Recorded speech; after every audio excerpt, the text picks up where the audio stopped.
Halo sahabat info gosip, pastinya sehat terus kan? Buat kalian yang suka konten seperti ini jangan lupa like. Jika kalian ingin menunggu video terbaru dari info gosip jangan lupa subscribe.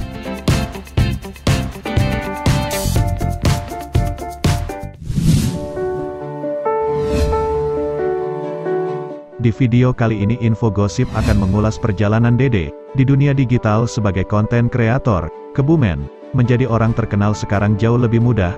Masifnya pembuat konten, atau lebih dikenal dengan istilah konten kreator di ranah digital, telah melahirkan banyak nama baru.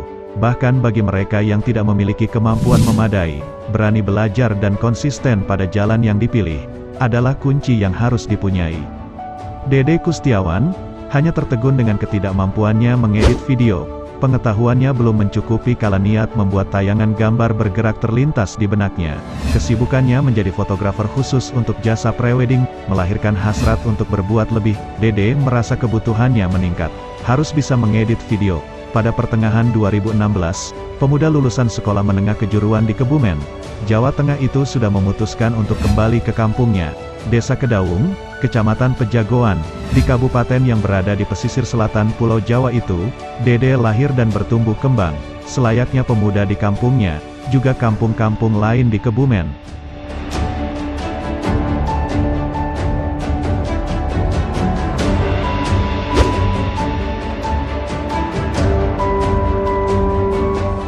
Selepas sekolah menengah atas, biasanya akan keluar daerah, merantau demi melanjutkan pendidikan lebih tinggi, atau untuk mengejar materi. Mengadu nasib di kota-kota yang menjanjikan peluang bekerja, demi pendapatan yang layak, adalah langkah yang bisa dijadikan modal menatap masa depan.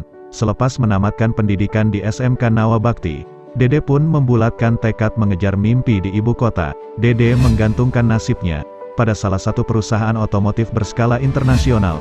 Cerita ternyata menjadi lain bagi Dedeka, sapaan karibnya. Setelah hampir 6 tahun mengadu nasib di seputaran Jakarta, keputusannya meninggalkan pekerjaan dengan gaji bulanan. Sudah bulat, Dede sadar, pulang kampung seolah menegaskan stereotip bahwa sang perantau telah sukses, atau sebaliknya, ia telah kalah. Namun, dirinya tidak mau untuk menyerah. Di tanah kelahirannya, Dede ternyata mendapatkan ruang berekspresi, yang sebelumnya tak pernah ada dalam benak dan mimpi-mimpinya.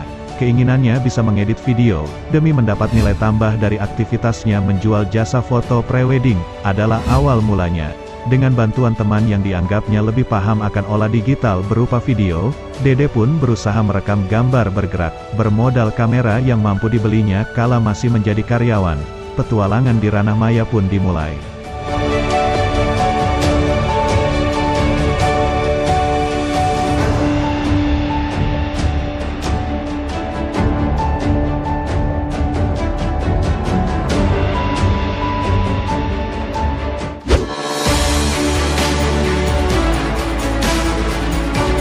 Laptop juga hasil minjam ke teman. Alhamdulillah sekarang sudah bisa beli sendiri. Begitu rasa syukur yang terlontar dari lelaki 31 tahun itu, di sebuah kafe di bilangan stasiun kota Kebumen. Pada Sabtu, tanggal 13 Februari tahun 2021, Dede menuturkan ceritanya. Bersama 3 rekannya, Dede bertutur liku-liku petualangannya, hingga di kalangan YouTuber, dirinya sudah tergolong menjadi influencer. Karena saya pingin bisa edit video, akhirnya saya coba dengan bikin film asal-asalan, bermodal 1 kamera, dan pemeran yang tak punya pengalaman akting. Saya coba bikin seadanya, tapi saya sudah memulainya dengan penggunaan bahasa ngapak saat adegan paratelen. Tuturnya, penggunaan bahasa daerah itu bukan tanpa sebab. Dede untuk urusan ini ternyata cukup punya alasan kuat. Pengalamannya merantau, membuatnya berinteraksi dengan beragam kawan dengan latar belakang berbeda. Ia tanpa canggung untuk terus bertutur dengan bahasa yang dikenalnya sejak bisa berucap. Kepada rekannya dari Padang, Sumatera Barat, ataupun mereka yang berasal dari Tatar Sunda, Dede tetap kekeh dengan dialog Jawa ngapak. Ia sadar, banyak kalangan yang mencibir, atau mengolok-olok karena dianggap lucu. Itu diterimanya, bahkan dari mereka yang sesama pengguna dialog ngapak.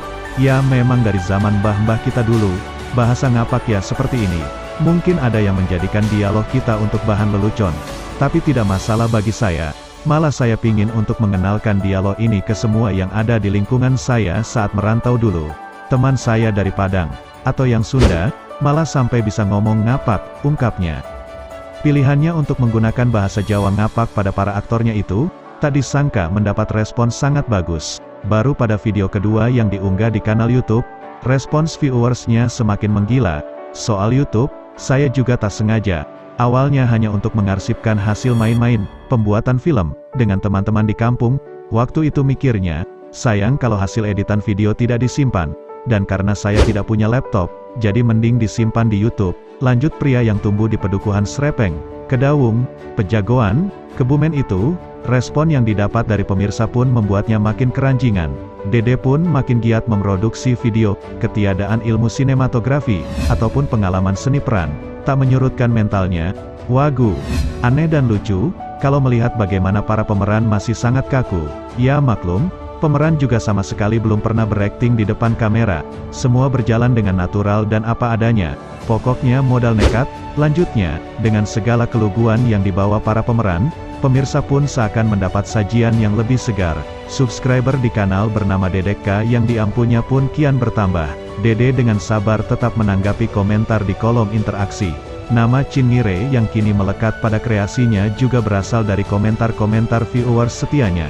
Dalam kosakata prokem ngapak Kebumenan, Cinngire adalah plesetan untuk memperhalus umpatan congore atau, yang bisa berarti mulutmu.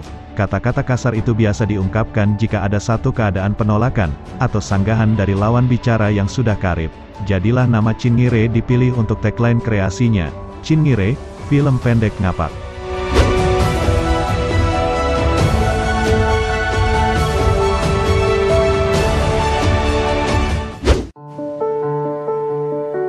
Kenapa tidak menyebut nama Kebumen?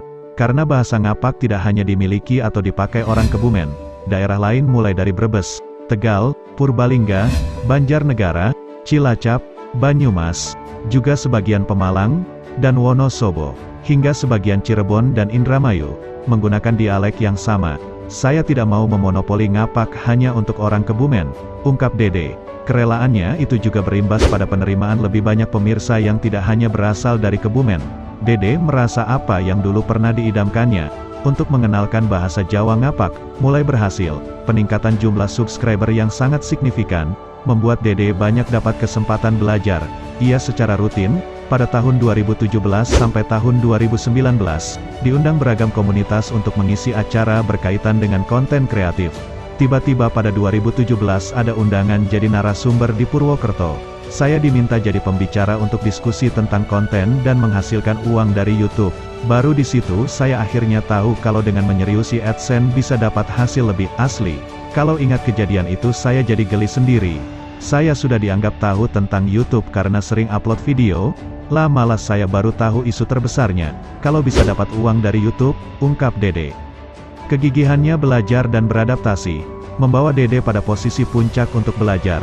Ia mendapat kesempatan berharga saat diundang oleh perwakilan Google dan YouTube dan mengharuskannya berangkat ke Jakarta. Jualan kaos saja hasilnya sudah 10 kali lipat gaji bulanan sewaktu masih jadi karyawan perusahaan dulu. Lanjutnya, pelan dan pasti. Pohon besar tidak lupa akar tumbuh dan berkembangnya Cinngire, ternyata tak membuat Dede lupa dari mana dia berasal. Ia dan rekan-rekannya sadar bahwa banyak channel YouTube yang juga memunculkan dialog ngapak dalam adegannya. Baginya, itu justru berkah, karena semakin banyak konten kreator serupa, mimpinya memasyarakatkan dialog ngapak akan semakin mudah terwujud.